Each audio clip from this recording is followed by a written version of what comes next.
Fala pessoal, hoje a gente vai falar sobre vozes verbais. E o que são as vozes verbais? As vozes verbais elas indicam a relação que o verbo tem com o sujeito. Ah meu Deus, eu não sei o que é sujeito. O sujeito é o elemento a quem o verbo se refere. Não entendeu? Vou explicar.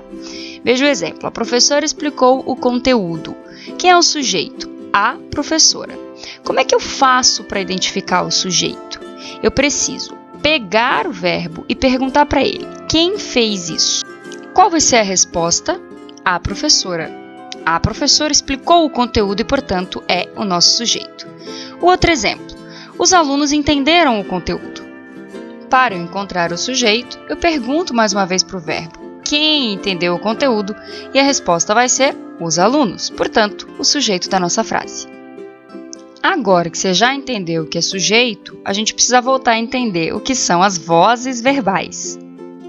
As vozes verbais indicam a relação que o verbo vai ter com o sujeito.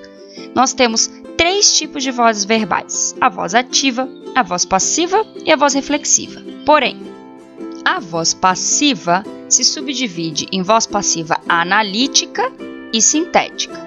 E a voz reflexiva se subdivide em voz reflexiva e voz reflexiva recíproca. Vamos então entender o que é a voz ativa. A voz ativa é quando na frase o sujeito ele faz a ação. Por isso a gente chama ele de sujeito agente. Olha o exemplo. A menina leu o livro. Para eu achar o sujeito, eu pergunto para o verbo: quem fez isso? A menina.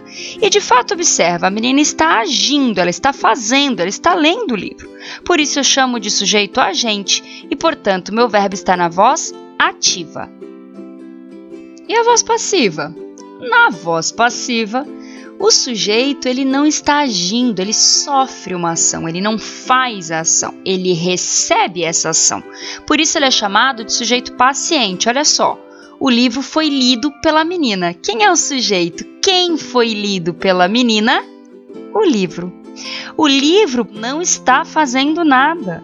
E desse modo, ele é o meu sujeito paciente. Sendo assim, meu verbo está na voz passiva. E a voz reflexiva? Na voz reflexiva, o sujeito, ao mesmo tempo, faz e recebe a ação. Ao mesmo tempo, ele é agente e paciente. Olha o exemplo. Ela se olhou no espelho.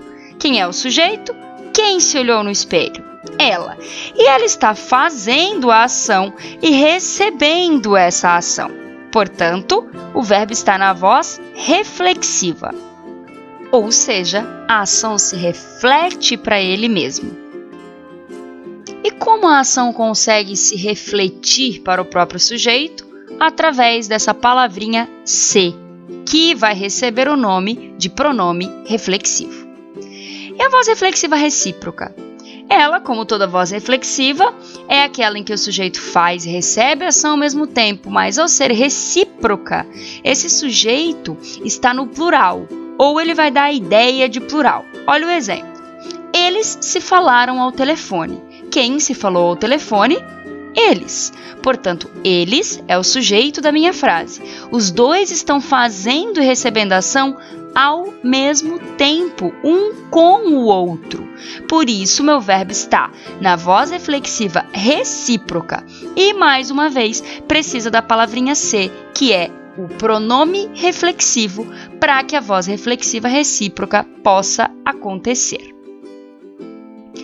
Bem, a gente viu que as vozes verbais indicam a relação entre o verbo e o sujeito, a gente viu que a gente tem 3 tipos e que a voz passiva se subdivide. Agora a gente vai ver os tipos de voz passiva, que é um assunto um pouquinho mais complicado. Vamos então para a voz passiva analítica. Bem, como toda voz passiva, o sujeito sofre a ação, ele não faz a ação, ele recebe a ação e por isso ele é chamado de sujeito paciente. Volto para o primeiro exemplo. O livro foi lido pela menina, em que o sujeito é o livro. O livro não está fazendo nada. ele é um sujeito paciente. E o meu verbo está na voz passiva, mas está na voz passiva analítica. E o que isso significa? Significa que ele vai ser formado por um verbo auxiliar, que pode ser o verbo ser ou o verbo estar, mais um verbo principal no particípio, que é aquela forma verbal que termina com ado ou ido. Nesse caso específico, o verbo auxiliar é foi, do verbo ser, e o particípio do verbo ler é lido, que termina com ido. Lembrando que existem particípios irregulares que podem terminar de qualquer maneira. E a voz passiva sintética? Ela se chama sintética porque ela é mais resumida, ela é menor do que a analítica. Como assim? Olha o exemplo. Leu-se o livro. Neste caso, o livro é o meu sujeito e ele não fez nada, por isso é um sujeito paciente. Observa que a estrutura da voz passiva sintética é completamente diferente, visto que o sujeito vai vir depois do verbo. Além disso, o meu verbo, que vai estar na voz passiva sintética, precisa estar na terceira pessoa, do singular ou do plural, dependendo do sujeito. E como se isso não bastasse, ele também precisa ter a palavrinha ser, mas cuidado! Aqui, ele não é um pronome reflexivo, porque a ação não volta para o próprio sujeito. Aqui, ele é uma partícula apassivadora, porque ele transformou o verbo na voz passiva sintética.